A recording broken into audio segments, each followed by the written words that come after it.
ललिता निवास जग्गा प्रकरणमा पक्राउ परेकाहरूलाई धरौटीमा छोड्न अदालतले दियो आदेश। 60 किलो सुन तस्करी प्रकरणमा भीमकान्त भण्डारीसँग सिआइबीले गर्यो सोधपुछ। प्रधानमन्त्री प्रचण्डको आह्वानमा सर्वदलीय बैठक बस्यो। न्युयोर्क र चीन भ्रमणबारे छलफल। प्रधानमन्त्री प्रचण्डको अमेरिका र चीन भ्रमणलाई लिएर राष्ट्रिय स्वतन्त्र पार्टीले दियो लिखित 7वटा सुझाव। राष्ट्रिय स्वतन्त्र पार्टीले कस्ता दियो सुझाव? प्रधानमन्त्री प्रचण्डलाई यसको विषयमा पुरै जानकारी। गरिबी निवारणमा चीनसँग सहकार्य गर्न प्रधानमन्त्रीलाई सुझाव दिएको जनमत पार्टीका अध्यक्ष डाक्टर चन्द्रकान्त राउतको भनाई। प्रधानमन्त्री प्रचण्डको आसन्न विदेश भ्रमण सफल बनाउन राजनीतिक तहमा सहमति रहेको परराष्ट्र मन्त्री एनपी साउदको जिकिर। दुवै छिमेकी देशले नेपालसँग विश्वास गुमाउँदै गएको परराष्ट्रविद रमेशनाथ पाण्डेको भनाई। प्रधानमन्त्री प्रचण्डलाई पूर्व प्रधानमन्त्री बाबुराम भट्टराईको सुझाव। विदेशी शक्तिसँग अपारदर्शी सम्झौता नगर्नुहोस्। ललितपुर स्थित नेपाली कांग्रेसको पार्टी केन्द्रीय कार्यालयमा बीपी साहित्य महोत्सव सुरु। बीपीको राजनीतिक चिन्तनबाट नै मुलुकलाई समृद्ध बनाउन सकिने सभापति शेरबहादुर देउबाको जिकिर। कांग्रेसभित्रको चरम गुटबन्दी रोक्ने सामर्थ्य मसँग छ भन्दै नेपाली कांग्रेसका पूर्व महामन्त्री डाक्टर शशाङ्क कोइरालाको स्पष्टोक्ति। कोशी प्रदेश सरकार गठनमा नेपाली कांग्रेसले जिम्मेवारी भूमिका खेलोस् भन्दै एमालेको धारणा। नेपाली जनता निराश हुनु नपर्ने पूर्व प्रधानमन्त्री माधव कुमार नेपालको भनाई। कान्ति बाल अस्पतालमा बालिका मृत्यु प्रकरणमा दोषी देखिनेलाई कारबाही हुने स्वास्थ्य तथा जनसङ्ख्या मन्त्री मोहन बहादुर बस्नेतको जिकिर। समाजवादी मोर्चा जनताको दाबी गर्न स्थापना भएको नेपाल कम्युनिस्ट पार्टीका महासचिव नेत्र विक्रम चन्द विप्लवको दाबी। स्थिर माहौललाई खलबल्याउने स्वार्थ समूहको प्रायोजित अभिलाषा प्रति सजग रहनु भन्दै प्रधान सेनापति प्रभुराम शर्माले दिए निर्देशन। समाजवादी मोर्चाले अर्को चुनावमा एक सिट पनि नजित्ने क्रान्तिकारी कम्युनिस्ट पार्टी नेपालका प्रवक्ता धर्मेन्द्र बास्तोलाको टिप्पणी। युवा संघ कोशी प्रदेशको अध्यक्षमा अरुण गुरुङ चयन। सर्लाही सदरमुकाम मंगलुवाको कर्फ्यू हट्यो। 27 गतेसम्म भने निषेधाज्ञा जारी। डडेलधुरामा पहिरोसँगै खसेको ढुङ्गाले लागेर मोटरसाइकलमा सवार एक युवकको ज्यान गयो। एक भगवत गीता विवादमा झरना थापा भन्छन् सत्य बोलिरहँदा पनि कसैले सुनेनन्। शीर्षक फेर्ने सहमतिसँगै टुङ्गियो एक भगवत गीताको विवाद। शाहरुख खान स्टारर फिल्म जवानबाट हटाइयो नेपालको पुरानै नक्सा समेटिएको दृश्य। हिमालय एयरलाइन्सले काठमाडौँबाट चीनको छिङडाओमा सीधा उडान सुरु गर्ने। अलैँचीको भाउ गत वर्षभन्दा दोब्बर, किसानहरू उत्साहित। दोहोरो अङ्कले बढ्यो नेप्से परिसूचक। शेयर बजारमा कारोबार रकम 1 अर्ब माथि पुग्यो। माण्डु हाइड्रो पावरको आइपिओ बाँडफाँड 1,20,532 जनालाई 10 किता शेयर पर्यो। मोरक्कोमा भूकम्पबाट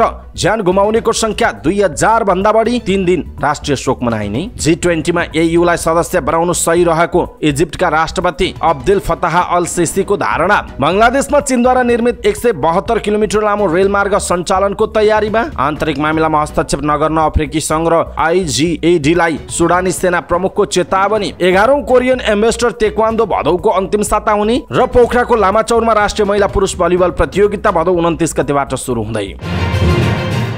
दर्शक महानुभाव नमस्कार। समाचारपाटी.com को न्यूज बुलेटिनमा यहाँलाई हार्दिक स्वागत छ। म प्रहलाद चन्द्र घिमिरे। सदाको चाहिँ आज पनि हामी उपस्थित भएका छौँ आजका मुख्य समाचार, ब्रेकिङ न्यूज अपडेट लगायत तपाईँलाई काम लाग्ने हेर्नै पर्ने महत्त्वपूर्ण समाचारहरू लिएर। हाम्रो मेहनतका लागि यो भिडियोमा एउटा लाइक अवश्य गर्नुहोला। दर्शक महानुभाव पलपलको न्यूज अपडेट हेर्नका लागि हाम्रो च्यानललाई तपाईँले अहिलेसम्म सब्स्क्राइब गर्नुभएको छैन भने कृपया सब्स्क्राइब गर्नुहोस् अनि नजिकै आउने बेल आइकनलाई क्लिक गर्नुहोला। दैनिक रूपमा हेर्नुहुन्छ भने रेगुलर भनेर लेख्नुहोला। आज पहिलोचोटि हेर्दै हुनुहुन्छ भने फर्स्ट टाइम भनेर लेखिदिनुहोला। देशभित्र हुनुहुन्छ भने आफूहरूको गाउँठाउँ सहर जिल्लाको नाम लेख्नुहोला। विदेशमा हुनुहुन्छ भने कुन देशबाट हामीलाई हेरिरहनु भएको छ त्यो कुरा तलको कमेन्ट बक्समा कमेन्ट गर्नुहोला। आउनुहोस् दर्शक महानुभाव आजका मुख्य समाचार सुरु गरौँ। ललिता निवास जग्गा प्रकरणमा पक्राउ परेकाहरूलाई धरौटीमा छोड्न अदालतले आदेश दिएको प्रसङ्गबाट।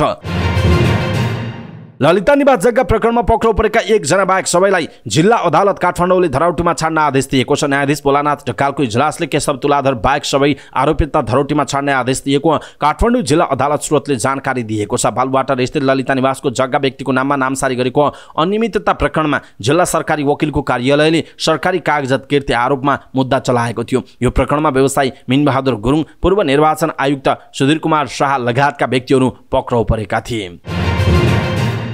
60 किलो सुन तस्करी प्रकरणमा नेपाल प्रहरीको केन्द्रीय अनुसन्धान ब्युरो सिआइबीले विध ल्याबका सञ्चालक भीमकान्त भण्डारीसँग सोधपुछ गरेको छ। 60 किलो सुन तस्करी प्रकरणमा पक्राउ परेका चिनिया मूलका बेल्जियन नागरिक दावा छिरिङसँग पटक पटक कुराकानी भएको देखिएपछि सिआइबीले उनीसँग सोधपुछ गरेको। प्रहरीले बोलाएपछि भण्डारीले आइतबार सिआइबी गएका थिए। उनलाई सोधपुछ गर्न पठाइएको सिआइबी स्रोतले बताएको छ। भण्डारीको यसअघि विद्युतीय चुरोट भेपमा लुकाएर ल्याएको सुन तस्करी प्रकरणमा जोडिएका चिनिया नागरिकसँग पनि पटक पटक कुराकानी भएको फेला परेको प्रहरी स्रोतको भनाइरहेको छ। प्रधानमन्त्री तथा मन्त्री परिषदको कार्यालयमा संसदमा प्रतिनिधित्व गर्ने दलहरूको संयुक्त बैठक बसेको छ। बैठक प्रधानमन्त्री पुष्पकमल दाहाल प्रचण्डको आसन्न चीन भ्रमणमा केन्द्रित रहेको छ। प्रधानमन्त्री प्रचण्ड संयुक्त राष्ट्र संघको महासभामा भाग लिन न्युयोर्क जाने र उतैबाट चीन भ्रमणमा जाँदै हुनुहुन्छ। सोही भ्रमणको तयारी तथा एजेन्डाबारे जानकारी गराउन र सुझाव लिन प्रधानमन्त्री प्रचण्डले सर्वदलीय बैठक बोलाएको उहाँको सचिवालयले जनाएको छ। बैठकमा पूर्व प्रधानमन्त्रीहरू, संसदमा प्रतिनिधित्व गर्ने दलका नेता र पूर्व परराष्ट्र मन्त्रीहरू समेतको सहभागिता रहेको छ। राष्ट्रिय स्वतन्त्र पार्टीले प्रधानमन्त्रीको चीन भ्रमणमा नेपाली नागरिकले थाहा पाउने गरी नेपालको नक्साबारे धारणा राख्न सुझाव दिएको छ। सिंहदरबारमा प्रधानमन्त्रीले आसन्न अमेरिका र चीन भ्रमणबारे छलफल गर्न बोलाउनु भएको बैठकमा पार्टीको तर्फबाट सहभागी हुनुभएका नेता ढोलप्रसाद अर्यालले प्रधानमन्त्रीलाई नेपाली जनताले थाहा पाउने गरी नक्साको बारेमा चीनसँग देशको तर्फबाट धारणा राख्न सुझाव दिएको बताउनुभयो। उहाँले आफ्नो पार्टीले प्रधानमन्त्रीको अमेरिका र चीन भ्रमणमा साथ मुद्दा लिखित सुझाव दिएको पनि बताउनुभयो। बैठकमा पार्टीको तर्फबाट चीनसँगका नाका खुलाउने बारेमा जोड दिन आग्रह गरिएको बताउनुभयो। उहाँले भन्नुभयो, प्रधानमन्त्रीज्यूको अहिलेको युएन सहितको चीन भ्रमणको विषय थियो। हामीले लिखित रूपमा 7वटा बुँदा दिएका छौँ। नक्साको विषय पनि हामीले चासोका साथ जानकारी गराएका छौँ। जनताले थाहा पाउने गरी देशको नक्साको विषय राख्नुपर्छ भनेका छौँ। बोर्डर खुल्ला गर्ने विषय र अनुशासनका कुरामा ध्यान दिन आग्रह गरेका छौँ, उहाँको भनाइ छ। पार्टीका उपाध्यक्ष समेत रहनुभएका उहाँले प्रधानमन्त्रीको भ्रमणमा अनुशासनको बारेमा ध्यान दिन पनि आग्रह गरेको बताउनु भएको छ। जनमत पार्टीका अध्यक्ष डाक्टर चन्द्रकान्त राउतले प्रधानमन्त्रीले बोलाउनु भएको बैठकमा आफूले गरिबी निवारणमा चीनले पाएको सफलताबाट नेपालले गरिबी मुक्त देश बनाउनु पर्ने बारेमा चीनको अनुभव लिन सुझाव दिएको बताउनु भएको छ। प्रधानमन्त्री तथा मन्त्री परिषदको कार्यालय सिंहदरबारमा प्रधानमन्त्री पुष्पकमल दाहाल प्रचण्डले आसन्न अमेरिका र चीन भ्रमणबारे सुझाव लिन बोलाउनु भएको भ्रमणपछि सञ्चारकर्मीहरूसँग कुराकानी गर्दै उहाँले यस्तो बताउनु भएको हो। उहाँले गरिबी निवारणमा चीनले ठूलो सफलता प्राप्त गरेको र त्यसको अनुभवबाट नेपालले पनि गरिबी निवारण गर्नुपर्ने भन्दै चीन अनुभव लिन सुझाव दिएको बताउनुभयो। उहाँले म्यानुफ्याक्चरिङ क्षेत्रमा पनि चीन धेरै अगाडि रहेकाले उद्योगहरूको मोडलमा चीनले नेपालमा उद्योगहरू खोल्न र प्रोडक्ट चीनले आफू मार्फत नै निर्यात गर्न आग्रह गरेको बताउनु भएको छ। चीन भ्रमणमा प्रधानमन्त्रीले फर्टिलाइजर क्षेत्रमा चीनबाट सहयोग माग्न आग्रह गर्न र नेपाललाई केमिकल फर्टिलाइजरमा आत्मनिर्भर बनाउने बारेमा चीनसँग सहकार्य गर्न अनुरोध गरेको अध्यक्ष राउतले बताउनु भएको छ।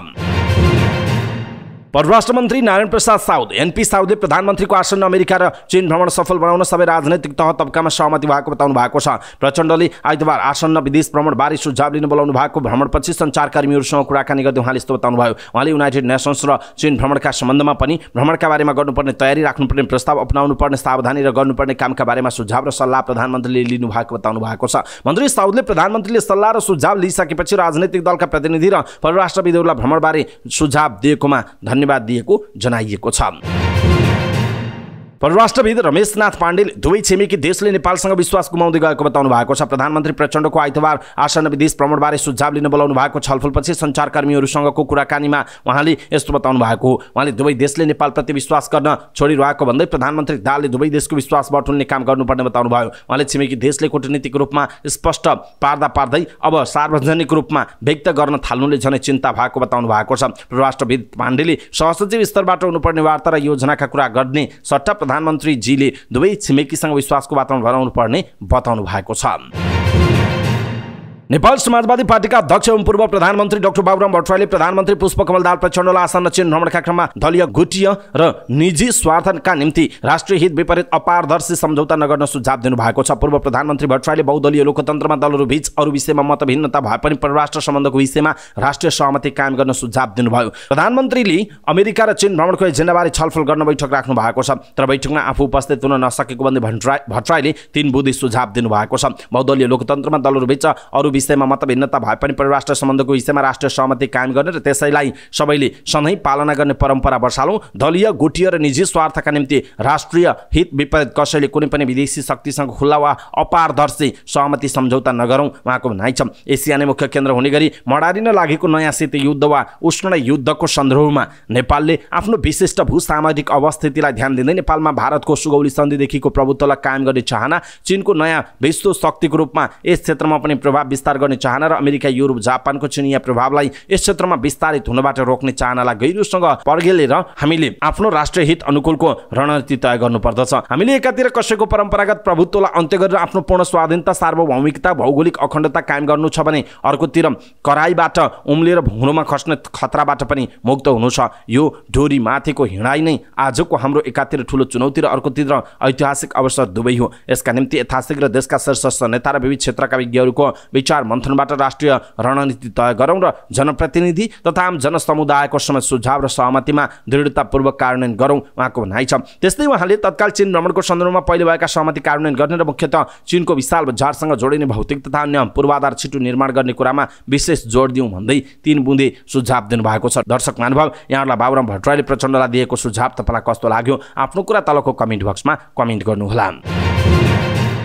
बीपी साहित्य महोत्सव सुरु भएको छ। ललितपुर स्थित नेपाली कांग्रेसको पार्टी केन्द्रीय कार्यालयमा बीपी साहित्य महोत्सव सुरु भएको हो। महोत्सवको उद्घाटन पूर्व प्रधानमन्त्री एवं नेपाली कांग्रेसका सभापति शेरबहादुर देउवाले गर्नुभयो। कांग्रेसका संस्थापक नेता बीपी कोइरालाको 110औं जन्म जयन्तीको अवसर पारेर आयोजित साहित्य महोत्सवमा उहाँका साहित्यिक विषयमा चर्चा र छलफल हुनेछ। उहाँले दिनुभएका योगदानलाई युवा पुस्ता माझ बुझाइने कार्यक्रम छ। महोत्सवमा विभिन्न साहित्यिक स्रष्टा, नेपाली कांग्रेसका नेता कार्यकर्ताको उल्लेख्य सहभागिता छ। साहित्य महोत्सव 3 दिनसम्म चल्ने जनाइएको छ।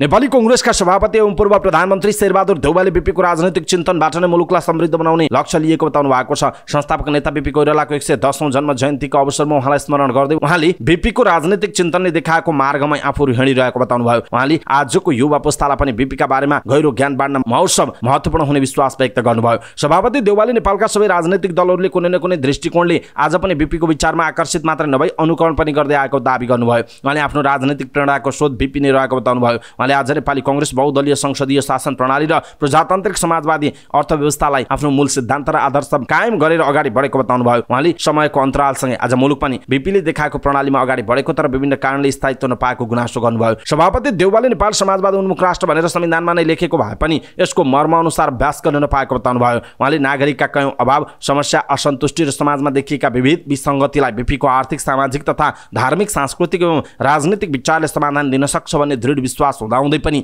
उहाँको विचारलाई हरेक पुस्ताका नागरिकहरू बीच पर्याप्त बहस र छलफल गराउन नसक्नु आफूहरूको कमजोरी रहेको उहाँले बताउनुभयो। सभापति देउवाले बीपी राष्ट्रिय मात्र नभई अन्तर्राष्ट्रिय तहको नेता, राजनैतिक विचारक र साहित्यकार भएको पनि बताउनु भएको छ। नेपाली कांग्रेसका पूर्व महामन्त्री डाक्टर शशाङ्क कोइरालाले नेपाली कांग्रेसभित्रको चरम गुटबन्दी रोक्ने सामर्थ्य आफूसँग मात्र रहेको बताउनु भएको छ। उहाँले गुटगत विभाजन रोक्न नसके कांग्रेस अझै ठूलो समस्यामा पर्ने बताउनु भएको छ। नेपाल प्रेस युनियन रामेछापले आयोजना गरेको पत्रकार भेटघाट कार्यक्रममा उहाँले सो कुरा बताउनु भएको। उहाँले वर्षा सकिए लगतै देश दौडामा जाने भन्दै आम कार्यकर्ताले कांग्रेस कस्तो भएको हेर्न चाहन्छन् भनेर बुझ्ने बताउनु भयो। डाक्टर कोइरालाले राजनैतिक मुद्दालाई अदालतमा लैजानु गलत भएको भन्दै कोशी प्रदेशमा सबै दलहरू मिल्नुको विकल्प नभएको बताउनु भयो। नेपालका लागि चिनिया राजदूतले दिएको सार्वजनिक अभिव्यक्तिको प्रसङ्गमा उहाँले त्यसलाई कूटनीतिक मर्यादा विपरीत भएको भन्दै सरकारले नोटिसमा राख्नुपर्ने बताउनुभयो। कोइरालाले चीन र भारत दुवै मित्र भएकाले काठमाडौँमा रहेर एकले अर्काको बारेमा टिप्पणी गर्नु गलत हुने बताउनुभयो। नेकपा एमालेका उपमहासचिव प्रदीप कुमार घेवालीले कोशी प्रदेश सरकार गठनका लागि कांग्रेससँग छलफल भइरहेको बताउनु भएको छ। सिंहदरबारमा प्रधानमन्त्रीले आसन्न अमेरिका र चीन भ्रमणबारे छलफल गर्न बोलाउनु भएको बैठकमा बोल्दै उहाँले यस्तो बताउनु भयो। उहाँले पहिलादेखि नै कांग्रेस र एमाले मिलेर कोशी प्रदेश सरकार निर्माण गर्नुपर्छ भनेको भए पनि ठूलो पार्टीलाई निषेध गरी संविधान मिच्ने काम सत्ता गठबन्धनबाट भएको बताउनु भयो। उहाँले प्रदेशप्रतिको वितृष्णा बढेर जाने र नयाँ चुनावमा जानुपर्ने स्थिति अहिले नै आउँदा देशको अर्थतन्त्रमा समस्या पर्ने भन्दै कांग्रेसले समाधानको बाटोमा जानुपर्ने बताउनु भयो। उहाँले प्रदेशको हित र संविधानको रक्षा कांग्रेसले जिम्मेवारीपूर्ण भूमिका खेल्नुपर्ने बताउनु भएको छ। उपमहासचिव घेवालीले प्रधानमन्त्रीले आसन्न चीन भ्रमणको विषयलाई लिएर सुझावहरू माग्नु भएको र आफूहरूले चीनसँग विश्वास बटुलेर आउन सुझाव दिएको बताउनु भयो। उहाँले नेपाल र चीन सम्बन्ध सन्तुलित छिमेक सम्बन्धको बाटोबाट अन्यत्र लागेको हो कि भन्ने शङ्का चिनियाहरूले गरिरहेको भन्दै त्यसलाई प्रधानमन्त्रीले चिर्नुपर्ने बताउनु भयो। उहाँले उच्चस्तरीय भ्रमणको क्रममा यसअघि भएका सम्झौता कार्यान्वयनमा जोड दिन आग्रह गरेको बताउनु भयो। नेकपा एकीकृत समाजवादी पार्टीका अध्यक्ष माधव कुमार नेपालले नेपाली जनता निराश हुनु नपर्ने बताउनु भएको छ। समाजवादी मोर्चाले हेटौडामा गरेको सन्देश सभामा बोल्दै पूर्व प्रधानमन्त्री समेत रहनुभएका नेपालले अहिले सरकारको नेतृत्व जनताका एउटा सफल योद्धाले गरेको भन्दै अब देशले एउटा नयाँ युगमा प्रवेश गर्ने बताउनु भयो। प्रचण्ड नेतृत्वको सरकारले अहिले निकै राम्रो काम गरेको उल्लेख गर्दै उहाँले राम्रो कामलाई राम्रो भनेर प्रचण्ड सरकारलाई धन्यवाद दिनुपर्ने बताउनु भएको छ। नेपालका सबै दल मिलेर राजतन्त्र फालेको स्मरण गर्दै नेपालले सबै मिलेको अवस्थामा देश विकास गर्न आवश्यक रहेको बताउनु भएको छ। हामीले व्यवस्था परिवर्तन गरेको तर अवस्थालाई परिवर्तन गर्न नसकेको भन्दै उहाँले अब अवस्था परिवर्तन गर्न लाग्नुपर्ने बताउनु भएको छ। स्वास्थ्य तथा जनसङ्ख्या मन्त्री मोहन बहादुर बस्नेतले कान्तिबाल अस्पतालमा बालिका मृत्यु प्रकरणको छानबिन गरी दोषी उप कारबाही हुने बताउनु भएको छ। इजिप्टको राजधानी कायरोमा सम्पन्न भएको जनसङ्ख्या स्वास्थ्य तथा विकास सम्मेलनमा भाग लिएर काठमाडौँ आइपुग्नुभएका मन्त्री बस्नेतले विमानस्थलमा सञ्चारकर्मीहरूसँग कुराकानी गर्दै यस्तो बताउनु भएको हो। केही दिन अघि कान्तिबाल अस्पतालमा 5 वर्षीय रोजिना गोपालीले इमर्जेन्सीमा उपचार नपाएर मृत्यु भएको खबर सञ्चार माध्यममा आएको थियो। उहाँले आफू विदेशमा भएको बेलामा पनि सो घटनालाई चासोका साथ हेरेको र स्वास्थ्य सचिवलाई फोन गरेर घटनाबारेमा बुझेको बताउनु भएको छ। उहाँले यस घटनाको छानबिन गर्न छानबिन समिति गठन भएको र गल्ती गर्नेहरूलाई कारबाही गरिने स्पष्ट पार्नु भएको छ। उहाँले इजिप्टमा भएको कार्यक्रममा बसाइसराई र अव्यवस्थित बसोबासका दृष्टिले स्वास्थ्य क्षेत्रमा पारेको समस्याहरूको बारेमा छलफल भएको बताउनुभयो। त्यसैगरी आधारभूत स्वास्थ्य सेवा दिने कुरालाई व्यवस्थित गर्ने रणनीतिको सम्बन्धमा पनि थप छलफल भएको बताउनुभयो। त्यसैगरी जनस्वास्थ्य र स्वास्थ्य सेवालाई सँगसँगै लिएर जान सकिएन भने विकास पनि सम्भव छैन भन्ने विषयमा छलफल भएको उहाँको भनाइरहेको छ। कार्यक्रममा विभिन्न देशका स्वास्थ्य मन्त्री तथा विभिन्न दात्री संस्था र निकायका प्रतिनिधिहरू सम्मिलित रहेको उहाँले जानकारी दिनुभयो।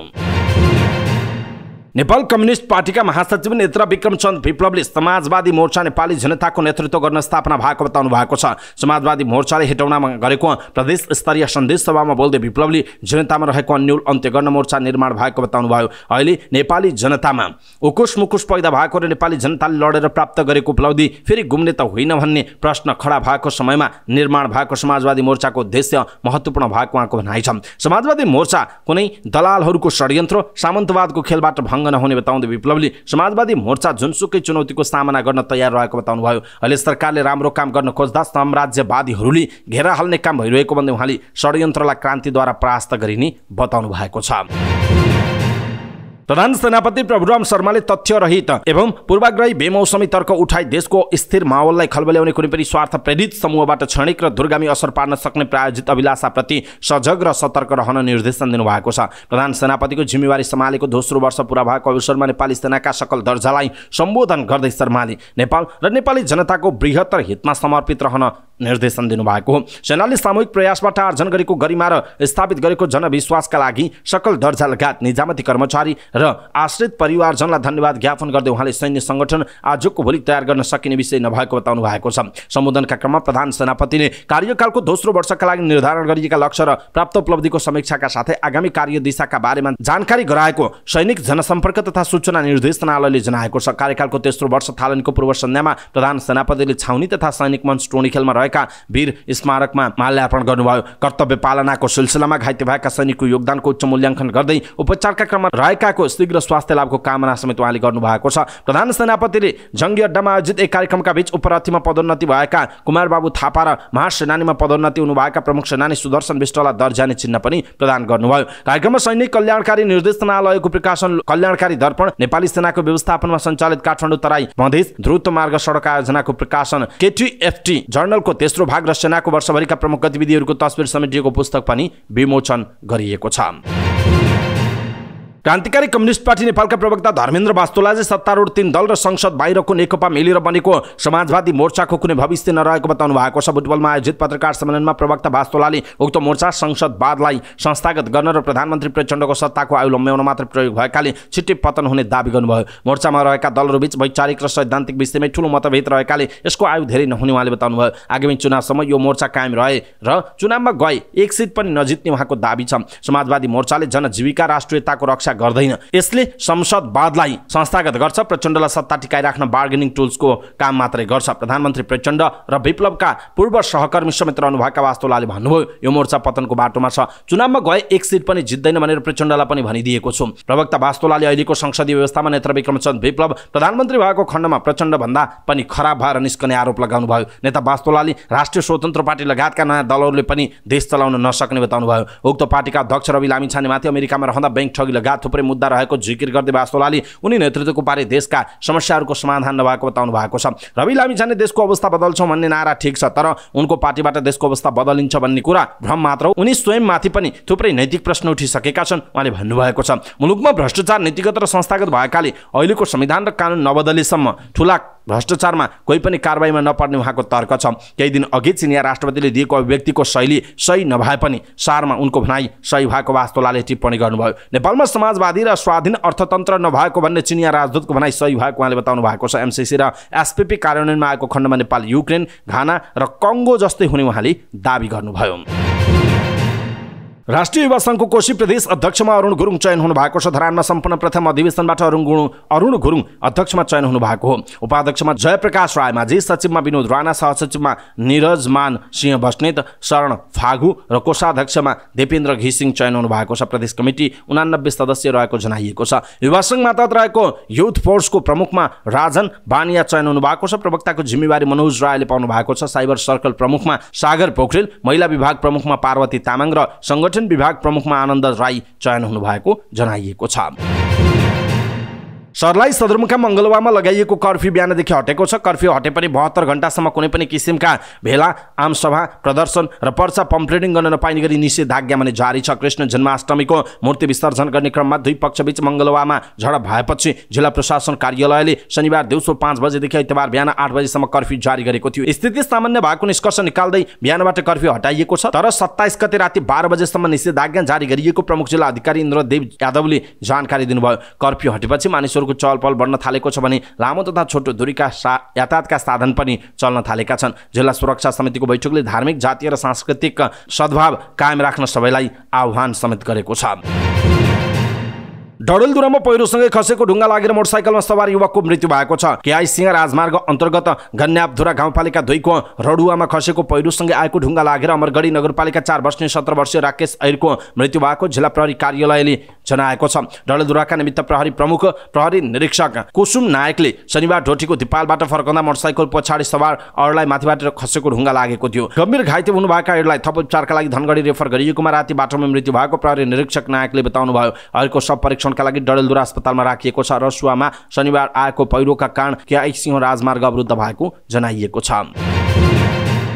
फिल्म एक भगवत गीतालाई लिएर विवाद छ। शीर्षक र चरित्र चित्रणमा आपत्ति जनाउँदै हिन्दू धार्मिक सङ्घ संस्थाले विरोध जनाएका थिए। चलचित्र विकास बोर्डले सेन्सर सिफारिस दिएको थिएन। भदौ 29बाट प्रदर्शनको तयारीमा रहेको फिल्मको प्रचारमा जुट्नुपर्ने बेला निर्माता विवाद मिलाउन बोर्ड कोँदिरहेको देखिन्छ। बोर्डले आइतबार निर्माता र धार्मिक सङ्घ संस्थालाई छलफलमा बोलाएको उल्लेख छ। यसैबीच निर्देशक झरना थापाले शनिबार मध्यरातमा फेसबुकमा एउटा भावुक स्टाटस लेख्दै फिल्मलाई रोकिएको प्रति पीडा व्यक्त गर्नुभयो। आफूले जीवनभर राष्ट्रको भौगोलिक अखण्डता, सांस्कृतिक विविधता, धार्मिक आस्था र सहिष्णुतामा आँच आउने कर्म अहिलेसम्म नगरेको पनि उहाँले बताउनु भएको छ। उहाँले लेख्नु भएको छ, बारम्बार हामीले हाम्रो चलचित्रको कथावस्तु सुनाएर श्रीमद् भागवत गीताको अवहेलना नभएको प्रमाण बताइरहँदा पनि चलचित्रलाई सेन्सर अनुमति नै दिएको छैन। आफ्ना सारा स्रोत सम्पत्ति, सपना र अहिलेसम्मको चलचित्र कर्मको लगानी गरेर बनाइएको चलचित्र यसरी चल्नै नदिने अवस्था आउँदा मर्नु न बाँच्नुको पीडा भइरहेको छ उहाँले लेख्नु भएको छ। अलि अगाडि लेख्नु भएको छ, मैले मेरो फैसला भगवानको हातमा छोडिदिएकी छु। थाहा छैन हाम्रो चलचित्र हजुरहरूको आँखासम्म आउन पाउँछ कि पाउँदैन, थाहा छैन। प्रिय दर्शकको मायाको तेलले बलिरहेको यो झरना थापा नामको दियो अब बल्न पाउँछ कि पाउँदैन। सत्य बोलिरहँदा पनि सही छु भनेर दशी प्रमाण दिइरहँदा पनि कसैले नसुनिदिएपछि अन्तिममा फैसला त भगवानले नै गर्नुहोला नि, होइन? उहाँले प्रश्न गर्नुभएको छ। झरना निर्देशित फिल्ममा विपिन कार्की, सुहाना थापा र धीरज मगरको शीर्ष भूमिका रहेको छ। यसैबीच शीर्षक परिवर्तन गर्ने सहमतिसँगै एक भगवत गीतालाई लिएर भइरहेको विवाद भने टुङ्गिएको छ। चलचित्र विकास बोर्डको मध्यस्थतामा भएको सहमतिमा निर्माता सुनिल कुमार थापा र उजुरीकर्ताको तर्फबाट विभिन्न धार्मिक सङ्घ संस्थाहरूले हस्ताक्षर गरेका छन्। सहमति अनुसार अब फिल्मको नाम एक भागवत र एक गीता सामाजिक कथा तय भएको छ। विवाद टुङ्गिएसँगै यो फिल्म अब सेन्सरको प्रक्रियामा अगाडि बढ्ने निर्माता थापाले जानकारी दिनुभयो। यो सहमतिले सांस्कृतिक र सामाजिक सद्भाव कायम राख्ने विश्वास आफूले लिएको चलचित्र विकास बोर्डका प्रवक्ता केएल बुढाथोकीले बताउनुभयो। भदौ 29 गते प्रदर्शनको तयारीमा रहेको यो फिल्मको शीर्षक र चरित्र चित्रणलाई लिएर केही धार्मिक संस्थाहरूले आपत्ति जनाएका थिए। उक्त आपत्तिपछि बोर्डले सेन्सर सिफारिस रोकेको थियो। सेन्सर सिफारिस नदिने बोर्डको कार्यप्रति चौतर्फी विरोध पनि भएको थियो।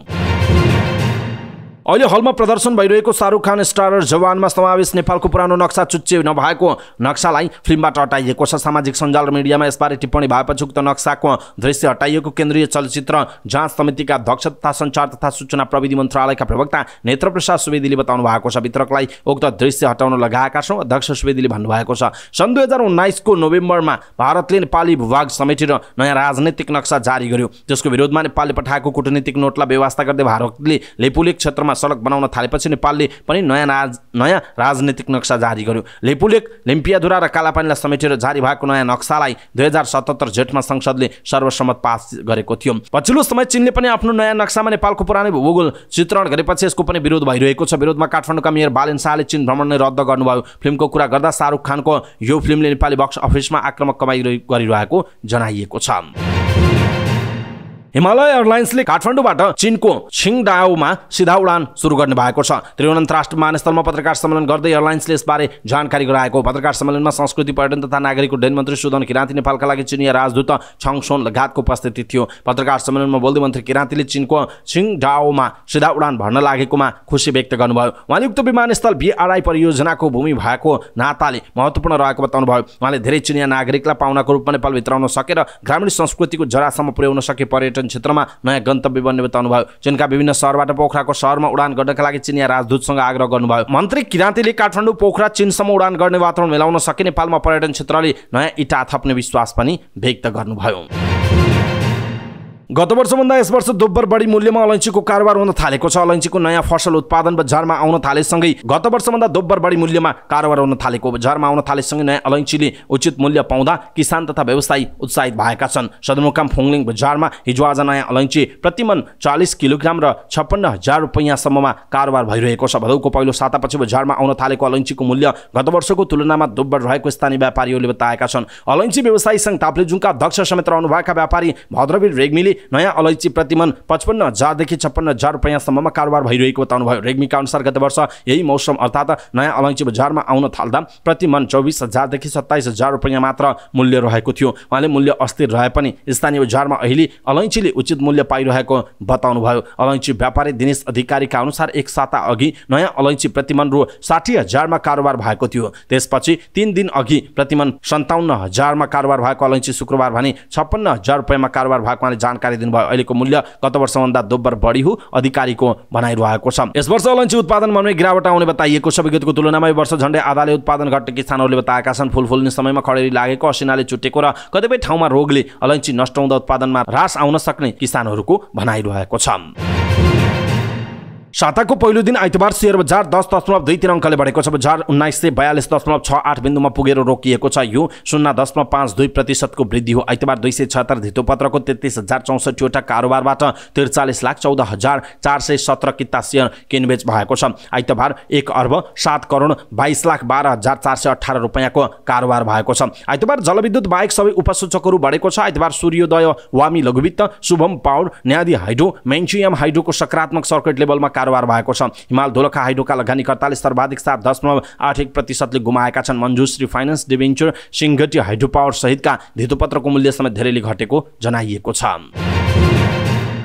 मान्डु हाइड्रो पावर लिमिटेडको प्राथमिक शेयर आइपिओ बाँडफाँड भएको छ। कम्पनीको शेयर निष्कासन तथा बिक्री प्रबन्धक प्रभु क्यापिटल लिमिटेडको आइतबार बिहान कम्पनीको आइपिओ बाँडफाँड गरेको जनाइएको छ। कम्पनीले 10 देखि 13 भदौसम्म प्रति किता 100 रुपैयाँ अङ्कित मूल्यमा 106 रुपैयाँ प्रिमियम थप गरी प्रति किता 206 रुपैयाँमा 12,05,320 किता शेयर निष्कासन गरेको थियो। कम्पनीले जारी पुँजी 1,36,36,37,000 रुपैयाँको 12% ले हुने 16,36,370 किता साधारण शेयर निष्कासन गर्न नेपाल धितोपत्र बोर्डबाट स्वीकृति पाएको थियो। सार्वजनिक निष्कासन गर्न अनुमति पाएको मध्ये जारी पुँजीको 2% ले हुने 2,72,730 किता शेयर आयोजना प्रभावित क्षेत्रका स्थानीय बासिन्दाहरूका लागि निष्कासन गरी बाँडफाँड गरिसकेको जनाइएको छ। स्थानीय बासिन्दाहरूका लागि निष्कासन गरेको शेयरमा बिक्री नभएको 79,030 किता सहित समेत थप गरेर कम्पनीले सर्वसाधारणका लागि शेयर निष्कासन गरेको थियो। यसका साथै कम्पनीले सर्वसाधारण लगानीकर्ताहरूका लागि छुट्याएको शेयरको 10% ले हुन आउने 1,36,364 किता साधारण शेयर नेपाल सरकारको सम्बन्धित निकायबाट श्रम स्वीकृति प्राप्त गरी विदेशमा रोजगार गरिरहेका नेपालीहरूका लागि निष्कासन गरेर बाँडफाँड गरिसकेको छ। आयोजना प्रभावित स्थानीयलाई बिक्री नभएको शेयर समेत थप गरेर कुल 13,06,306 किता शेयर मध्ये 28,853 किता शेयर कम्पनीका कर्मचारीहरूका लागि 72,133 किता सामूहिक लगानी कोषलाई बाँडफाँड गरी बाँकी रहेको 12,05,320 किता शेयरका लागि सर्वसाधारणबाट आवेदन माग गरेको थियो। आइपिओमा कुल 10,16,714 आवेदन परेको थियो। मागभन्दा बढी आवेदन परेकाले धितोपत्र निष्कासन तथा बाँडफाँड निर्देशिका अनुसार गोलाप्रथा मार्फत कम्पनीको आइपिओ बाँडफाँड भएको छ। यसरी आइपिओ बाँडफाँड गर्दा कुल 1,20,532 आवेदकले 10 किताका दरले कम्पनीको शेयर प्राप्त गरेको जनाइएको छ। मोरक्कोमा विनाशकारी भूकम्पमा परि अहिलेसम्म 2012 जनाले ज्यान गुमाएका छन् भने 59 जना घाइते भएको जनाइएको छ। समाचार तयार पार्दासम्म 2000 बढीले ज्यान गुमाइसकेको उल्लेख छ। मोरक्कोमा भूकम्पमा परि निधन भएकाहरूप्रति श्रद्धाञ्जली व्यक्त गर्न 3 दिने राष्ट्रिय शोकको घोषणा भएको छ। मोरक्कोमा शुक्रबार राति 11:11 6.8 म्याग्निच्युडको भूकम्प गएको थियो। 18.5 किलोमिटरको गहिराइमा भूकम्प केन्द्रबिन्दु बनाएर गएको संयुक्त राज्य भूगर्भ सर्वेक्षणले जनाएको छ। भूकम्पको केन्द्रबिन्दु मोरक्कोको चौथो ठूलो सहर र लोकप्रिय पर्यटक पर्यटकीय गन्तव्य माराकेसबाट 70 किलोमिटर दक्षिण पश्चिम रहेको अल हाउज प्रान्तको इघिल शहर नजिक रहेको उल्लेख छ। भूकम्पमा परि मृत्यु हुनेहरूमा धेरैजसो भूकम्पको केन्द्र नजिकैको दुर्गम पहाडी क्षेत्रका बासिन्दा रहेको र स्थानीय सञ्चार माध्यमहरूले बताएका छन्। भूकम्पका कारण सडक क्षतिग्रस्त हुँदा उद्धार कार्यमा समस्या भएको छ। रबात र कासाब्लान्का लगायत मोरक्कोका धेरै शहरहरूमा भूकम्पको धक्का महसुस गरिएको थियो। तौरान्डान्ट र माराकेस शहरहरूमा धेरै घरहरू भत्किएको स्थानीय सञ्चार माध्यमले जनाएका छन्। रेड क्रस सोसाइटी अफ चाइनाले मोरक्कन रेड क्रिसेन्टलाई उद्धारका लागि 2 लाख अमेरिकी डलर बराबरको सहयोग गरेको छ। Arab League, Egypt, UAE, Palestine, Saudi Arabia, Qatar, Tunisia, Lebanon र लिबिया लगायतका देशले पनि सहयोग गरेको जनाइएको छ। इजिप्टका राष्ट्रपति अब्देल फताह अल सिसीले अफ्रिकन युनियन एयूलाई G20 को समूहमा पूर्ण सदस्यको रूपमा समावेश गर्नु स्वागत योग्य भएको बताएका छन्। उनले G20 मा समावेश गराउने कदम सही दिशामा रहेको र यसले अन्तर्राष्ट्रिय एजेन्डामा अफ्रिकी महाद्वीपका प्राथमिकता राख्न सहयोग पुग्ने विश्वास व्यक्त गरेका छन्। भारतको नयाँ दिल्लीमा चलिरहेको G20 शिखर सम्मेलन स्थल नजिकै आयोजित अफ्रिका युरोप मिनी शिखर सम्मेलनको क्रममा सिसीले यस्तो बताएका हुन्। मिनी शिखर सम्मेलनको क्रममा अफ्रिकी र युरोपेली नेताहरूले उनीहरूको साझेदारीलाई बढावा दिन र पारस्परिक हित र लाभहरू हासिल गर्न निरन्तर समन्वय र सहकार्यमा जोड दिएका छन्। शनिबार G20 सदस्यहरूले एयूलाई G20 सदस्य बनाउन सहमत भएका थिए। बंगलादेशमा चीनद्वारा निर्मित पद्या पुल हुँदै बनेको मेगा रेलवे अर्को महिना उद्घाटन हुने भएको छ। चीनद्वारा निर्मित यात्रुवाहक डिब्बा सहितको रेलवे सेवा नवनिर्मित रेल लाइनमा सञ्चालन गरी परीक्षण गरिएको छ। Belt and road initiative BRI अन्तर्गतको 172 किलोमिटर लामो रेलमार्ग China railway group limited CREC ले निर्माण गरेको हो। यसमा एक्सपोर्ट इम्पोर्ट बैंक चाइनाको लगानी छ। रेलमा बंगलादेशका रेल मन्त्री नुरुल इस्लाम सुजन, वरिष्ठ अधिकारी, सांसद र पत्रकारहरू सवार थिए। बंगलादेश र चीन बीचको आर्थिक सम्बन्ध राम्रो रहेको र भविष्यमा अझै सहयोग हुने अपेक्षा गरेको बंगाली सांसद सैफुज्जमान शिखरले बताएका छन्। उनले बंगलादेशका लागि यो क्षण ऐतिहासिक भएको भन्दै विगतको सपना अहिले पूरा भएको बताएका छन्। त्यसले 5.5 वर्ष पछिको मेहनतबाट आयोजना सफल भएकोमा पद्मा रेल लिङ्क परियोजनाका परियोजना निर्देशक सी युआनले खुसी व्यक्त गरेका छन्। उनले रेलमार्ग परीक्षण गरेको र अर्को महिनाबाट उद्घाटन हुने बताएका छन्। शनिबार 600 यात्रु बोकेर रेल गन्तव्यमा पुगेको थियो। 172 किलोमिटर पार गर्न करिब 2 घण्टा लागेको जनाइएको छ। रेलवे सञ्चालनपछि बंगलादेशको आर्थिक विकासलाई बढावा दिने विश्वास उनीहरूले लिएका छन्। सुडानको संक्रमणकालीन सार्वभौम परिषदका अध्यक्ष तथा सुडानी सशस्त्र बलका general commander Abdul Fattah al बुरहानले इन्फन्ट्री डिभिजनको भ्रमण गरेका छन्। उनले ब्लू नाइल राज्यमा रहेको सेनाको 4औं इन्फन्ट्री डिभिजनको भ्रमण गरेका हुन्। कार्यक्रममा सैनिकहरूलाई सम्बोधन गर्दै अल बुरहानले अफ्रिकी संघ AU र विकासमा अन्तर सरकारी प्राधिकरण IGAD लाई सुडानको आन्तरिक मामिलामा नकारात्मक र अस्वीकार्य हस्तक्षेप रोक्न आह्वान गरेका छन्। उनले अफ्रिकी युनियनको बारेमा आफूहरूसँगको स्पष्ट धारणा रहेको भन्दै आफ्नो आन्तरिक मामिलामा हस्तक्षेप गरी सह्य नहुने चेतावनी दिएका छन्। उनले शान्ति स्थापनाका लागि सरकारले काम गरिरहेको बताएका छन्। उनले आफूहरूको हात सधैँ शान्ति स्थापनाका लागि फैलिएको भन्दै यसमा बाह्य हस्तक्षेप नगर्न आग्रह गरेका छन्। सुडानले अप्रिल 15 देखि खार्तुम र अन्य क्षेत्रमा SAF र RSF बीचको झडप बेहोरिरहेको छ, जसमा हालसम्म 3000 भन्दा बढीको ज्यान गएको छ भने 6000 बढी घाइते भएको जनाइएको छ।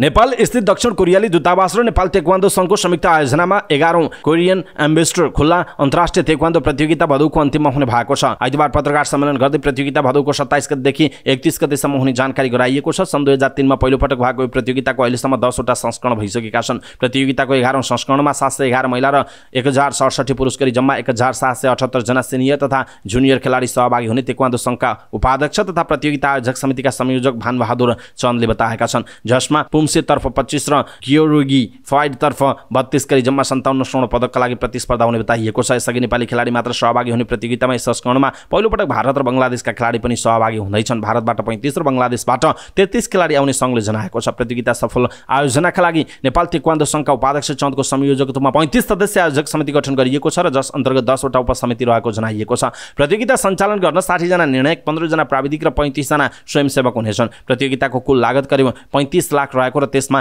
कोरियाली राजदूतबाट करिब 5000 अमेरिकी डलर, खेलाडी दर्ताबाट करिब 17 लाख रुपैयाँ प्राप्त हुने र बाँकी रकम नेपाल ताइक्वान्डो संघले व्यवस्थापन गर्ने संघका उपाध्यक्ष चन्दले जानकारी दिएका छन्। नेपाली राष्ट्रिय टिमका खेलाडीहरू हाल एसियन गेम्सको तयारीमा वैदेशिक प्रशिक्षणमा रहेकाले उनीहरू सहभागी हुने छैनन्। प्रतियोगिताका उत्कृष्ट खेलाडीहरूलाई कोरियामा हुने विश्व कोरियन एम्बेसडर प्रतियोगितामा सहभागी गराइने संघले जनाएको छ।